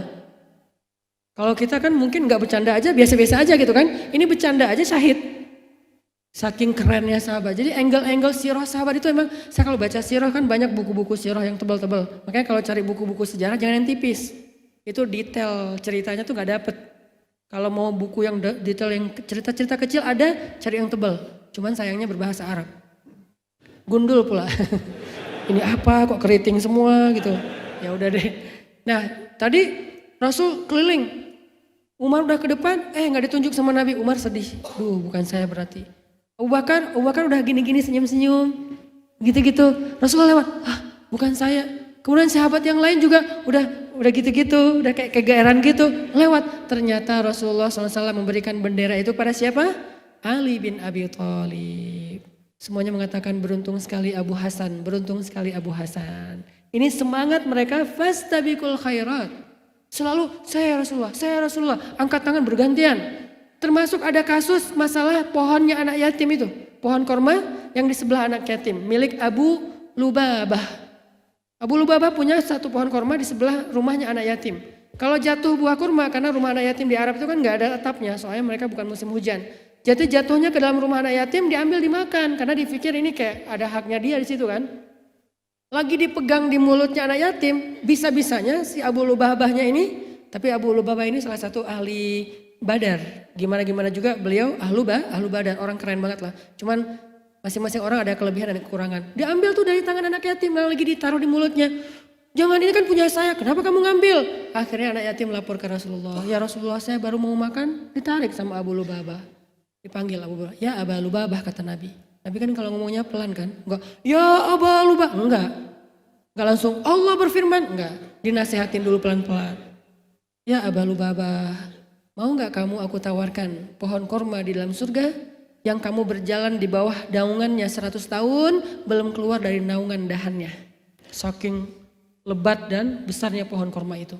Makanya di surat Ar-Rahman ada salah satu gambaran surga itu, terutama buat anak-anak yang senang ke gunung, itu ada surga para pendaki. Namanya surga Mudhammatan. Bacanya juga harus panjang karena dia rimbun banget. Sehingga bacanya Mudhammatan. Artinya apa? Surga yang hijau tua. Maksud surga hijau tua, lebat banget hutannya. Lebat banget kebunnya. Salah satu cirinya pohon satu aja kita berjalan 100 tahun di bawah naungannya tuh belum keluar dari naungannya. Mau nggak Abu Lubabah punya pohon kurma di surga segede itu? Kata Abu Lubabah, caranya gimana ya Rasulullah? Wakafkan pohon kurma kamu di sebelah anak yatim kepada mereka. Aduh ya Rasulullah, itu pohon kurma kesayangan saya, ada cerita yang panjang tentang pohon kurma itu dan segala macam lah alasan bahwa dia nggak mau. Oh ya udah, Rasul kan nggak maksa orangnya kan ya. Udah asal kamu nggak ikut, enggak. Rasulullah tuh orangnya easy going banget. Udah, ya udah. Tiba-tiba ada sahabat dengerin percakapan itu, namanya Abu Dahdah. Dia deketin, ya Rasulullah, ada apa Abu Dahdah? Tadi saya mendengar nggak sengaja percakapan Nabi sama Abu Lubabah. Kira-kira kalau saya ngambil kesempatan itu bisa nggak Rasulullah? Bisa Abu Dahdah. Ya udah, assalamualaikum, pergi aja dia. Pergi, Abu Lubabah. Abu Lubabah, ada apa Abu Dahdah? Sini bentar. Ya udah, Abu Lubabah, kamu tahu nggak kebun kurma saya? Kebun kurma kamu, siapa yang nggak kenal? Kebun kurma yang paling besar, paling subur, paling bagus di kota Madinah itu milik Abu Dahdah. Satu kebun kurmanya ada 600 pohon kurma. Satu pohon kurma sekali panen itu lebih dari 100 kilo. Sekilo harganya sekitar 300 ribu. Bayangin aja sekali panen berapa miliar. Itu per 4 bulan panennya, saking suburnya. Berarti setahun kali 3 aja. Itu penghasilan dari kebun kurmanya Abu Dahdah. Abu Lubabah, kamu tahu nggak kebun kurma saya? Tahu, siapa yang nggak tahu kebun kurmanya milik Abu Dahdah? Emang kenapa? Mau nggak ditukar? Pohon kurma kamu kasih ke saya, kebun kurma saya kasih buat kamu. Beneran? Ah bercanda, gak lucu ah. Beneran. Dialognya gak gitu-gitu amat sih. Ya kurang lebih lah. Namanya juga storytelling kan. Wah beneran. Ya udah salaman. Langsung pergi ke kebunnya. Langsung kayak apa AJB gitu. Udah. Kasih tahu ke istrinya, Abu Dahdah istrinya lagi kayak berkebun gitu. Zaujati, kalau orang Mesir manggil zaujati itu zojti. Itu karena bahasa Arab yang paling slang itu Mesir. Paling slang. Jadi bisa dibilang Mesir itu kayak Indonesia banget lah. Kalau Arab Saudi itu kayak Malaysia, bahasanya terjaga gitu kan. Kalau Mesir itu Indonesia banget, bahasa slangnya tuh setiap hari dapat yang baru, kosakata baru. Perkembangannya tuh pesat. Orang Mesir kalau bilang maza bilangnya Kalau bilang la mush. Jadi bahasanya beda banget. Sampai ada teman saya orang Sunda datang ke Mesir namanya Cecep. Kan di kita Cecep bagus ya, Kasep kan. Ismake, nama kamu siapa? Sheshep. Karena nggak ada huruf C kan dalam bahasa Arab, Sheshep. Zaibaro, gimana cara bacanya? Oh, ship.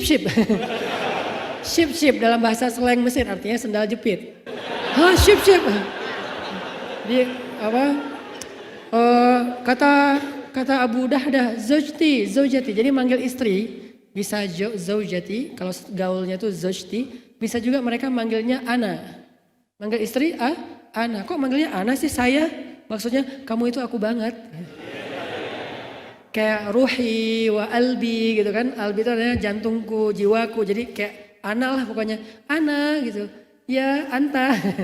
Nah, zaujati kata Abu Dahdah. Ada apa wahai Abu Dahdah? Keluarlah dari kebun. Kebun mereka itu ada villa di dalamnya. Ada mata air, ada sungai kecil. Ada pohon kurma, 600 pohon kurma yang subur-subur semuanya. Panennya kalau yang lain 6 bulan sekali, ini 4 bulan sekali. Kata Abu Dahdah, zaujati istriku keluarlah dari kebun ini. Kenapa? Aku sudah menjualnya. Apakah kamu dapat untung wahai Abu Dahdah? Untungnya besar. Kepada siapa engkau menjualnya? Kepada Allah. Dan untungnya adalah kebun kurma di dalam surga. Apa kata istrinya? Itu baru untung besar wahai Abu Dahdah. Ini istrinya juga soleha banget. Hah? Ke Allah? Nah itu beda. Itu beda nih. Tergantung komen ya. Jadi aku gak kamu anggap. Sinetron. Di sini banyak pemain-pemain yang lebih pro lah. Kalau saya nggak gitu-gitu amat lah ya, jadi nggak bisa acting kecuali depan, udah cukup, depan mantan. Oke, terus, oh itu baru untung wahai robahta ya abadahdah, itu untung banget masya Allah. Akhirnya dipeluk, teng ing gitu kan, terus kayak slow motion gitu, udah beres, udah gitu Abu Lubabah nyerahin pohon kurmanya. Sampailah berita ini kepada Rasulullah SAW. Rasulullah memanggil Abu Dahdah dan mengatakan, ya Abu Dahdah, beruntungnya kamu dapat kebun di surga yang dikelilingi oleh malaikat juga setahun nggak sampai ke tengah, masih di pinggir saking luasnya kebun Abu Dahdah. Kenapa? Karena semangatnya untuk meraih kesempatan dalam beramal soleh itu dahsyat banget di antara mereka. Makanya ada ayat was-sabiqunal awwalun minal muhajirin wal ansar walladzina ittaba'uhum biihsan. Kalimat yang paling penting, radhiyallahu anhum wa radu'an. Allah udah ridho sama mereka. Kalau udah dapat ridho Allah udah selesai. Radiyatan mardiyah. Berarti kalau dia meninggal nanti panggilannya apa? Ya ayyatuhan nafsul mutmainnah. Bukan, lo sini lo. Enggak. Ya ayyatuhan nafsul mutmainnah. Dipanggil Allah itu lembut. Jadi bukan kullu nafsin za'iqatul maut. Kan ngeri ya. Mautnya panjang lah gitu. Kayak bahasa di sosial media, makasih panjang gitu kan. Terus pakai iyahnya CH, makasih yah. Lebay banget sih. Kullu nafsin za'iqatul maut, ya ayyuhal asi. Enggak gitu panggilan malaikat. Ya ayyuhan nafsul mutmainnah. Jadi kalau ada khatib baca ayat ini dengan suara tinggi, itu kayaknya kurang cocok dengan konteksnya. Harusnya kalau baca ayat ini bukan ya ayyatuhan nafsul mutmainnah. Ini lagi marah atau lagi manggil baik-baik sih? Karena itu kalimatnya kan lembut kan, harusnya dipanggil ya ayyatuhan nafsul mutmainnah irji'i ila rabbiki radiyatan mardiyah. Kemudian di sana dipanggil sama malaikat salaman, selamat gitu. Kenapa bisa gitu? Karena Allah udah ridho sama dia. Arti Allah udah ridho, Allah udah restuin dia banget. Allah udah sayang sama dia, Allah udah cinta sama dia, Allah udah mengabulkan semua amal soleh dia. Kenapa? Karena Allah ngelihat kesungguhan dia dalam beramal soleh. Langsung saya Rasulullah, berlomba-lomba. Kebayang sahabat ketika turun ayat ya, cara mereka beramal ya, itu dahsyat banget loh. Ini bisa jadi pelajaran juga buat kita. Turun ayat ini tentang hijab. Al-An-Nur sama Al-Ahzab. Wahai Nabi, kata Allah, katakanlah kepada istrimu dan orang-orang perempuan-perempuan yang beriman, agar mereka menjulurkan jilbab mereka.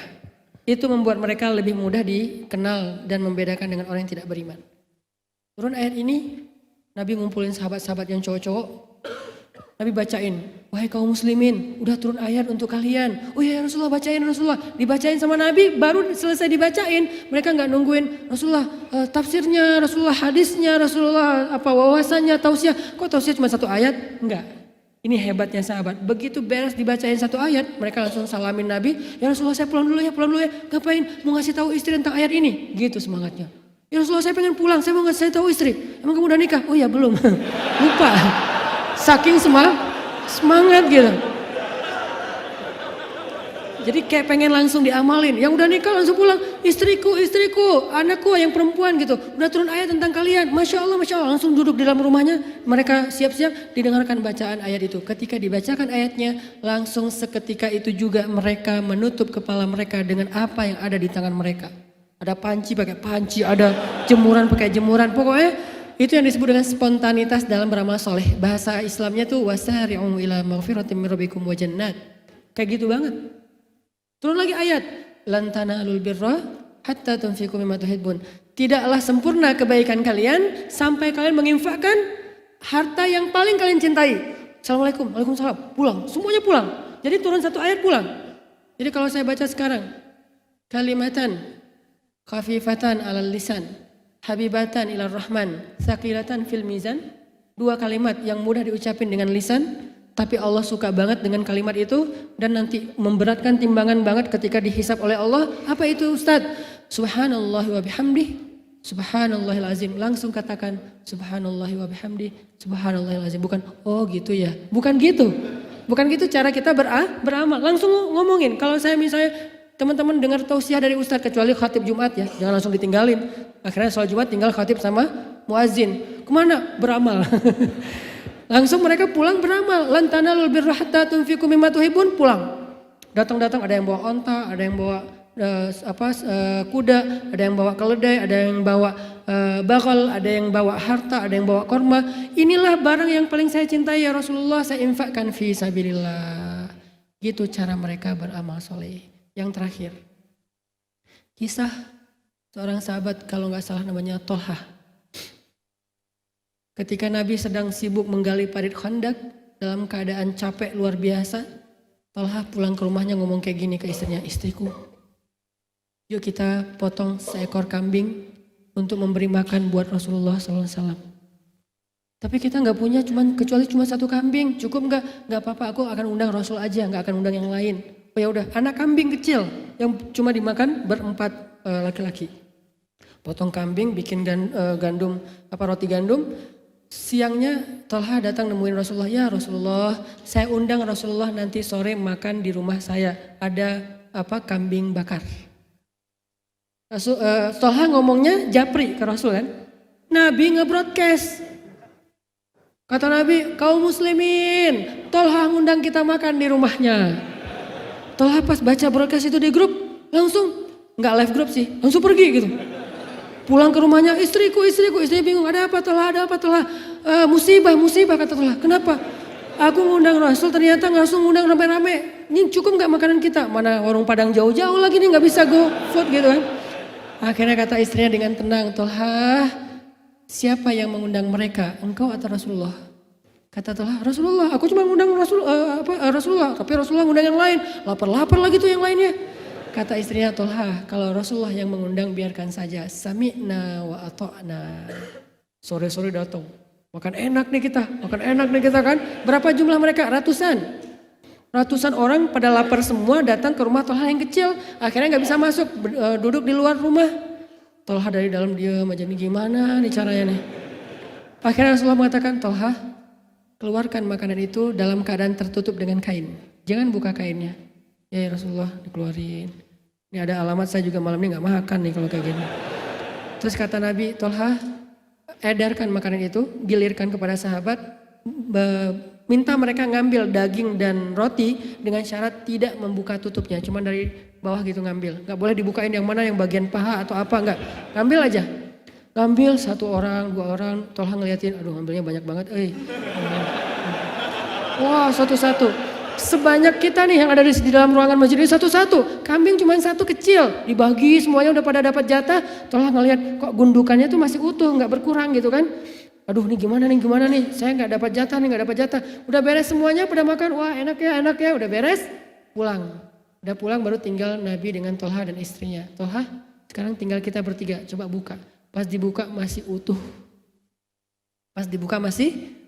Tidak berkurang. Ini kata Nabi, demi Allah tidak berkurang harta karena sedekah. Demi Allah tidak berkurang harta karena sedekah. Yang berkurang harta karena jajan, karena jalan. Oke, tapi itu juga mubah kan, boleh-boleh aja. Tapi kalau sedekah, wallahi demi Allah, demi zat yang jiwaku di dalam genggamannya, tidak akan berkurang harta karena sedekah. Mudah-mudahan ini jadi motivasi buat kita dalam beramal soleh, baik malam ini atau di hari-hari yang lainnya insya Allah. Dan kita tergolong orang yang insya Allah karena semangatnya beramal soleh, saya pengen jadi yang duluan. Kenapa? Biar nanti semua yang ngelakuin kebaikan ini saya dapat pahala. Maka kita menjadi orang yang radiyatan mardiyah, radiyallahu an wa radu. Mudah-mudahan ini bermanfaat. Barakallahu fiikum. Assalamualaikum warahmatullahi wabarakatuh.